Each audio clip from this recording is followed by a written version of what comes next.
Valeur, étymologiquement, ça vient justement du latin valere, ça veut dire justement estimer la force de quelque chose, être fort. Donc vous voyez la différence entre le glissement, entre la valeur comme par exemple vertu, comme bravoure, comme courage, et puis aujourd'hui la valeur comme indicateur quantitatif de performance. C'est là que le glissement se fait. Et ça donne bien sûr, ça fabrique des impostures autant que des soumissions. C'est ça le problème majeur.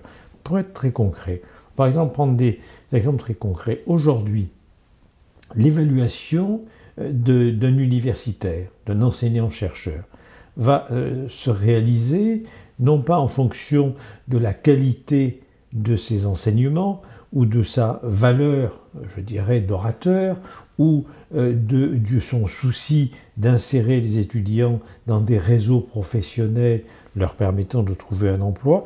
Aujourd'hui, la valeur de l'universitaire va se réduire de manière très étroite au nombre d'articles publiés dans des revues dites d'excellence. Mais d'abord, qu'est-ce que ça veut dire?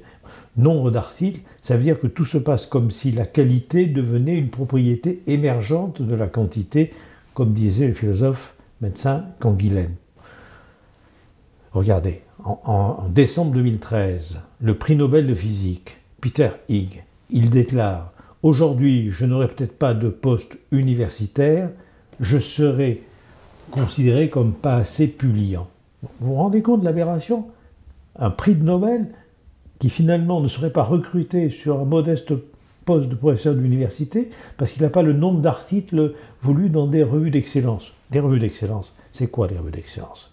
Les revues d'excellence, ça n'est rien d'autre que ce qu'est la logique d'audimat dans le journalisme, c'est-à-dire un indice de popularité. Ce n'est pas un indice d'excellence, c'est-à-dire c'est le nombre de citations, ce qu'on appelle l'impact factor, c'est le nombre de citations dont bénéficie une revue, si vous voulez, dans une communauté scientifique déjà elle-même arbitrairement définie comme étant une communauté internationale, ce qui veut dire aujourd'hui essentiellement une langue anglo-américaine et un réseau intellectuel hégémonique qui est le réseau nord-américain. Donc, pour aller très vite, on croit qu'on va mesurer l'excellence d'une revue, on ne fait que mesurer son conformisme, son insertion dans des réseaux de pouvoir et d'influence. Donc on est là vraiment dans quelque chose de très fallacieux, où on a des tas de biais méthodologiques.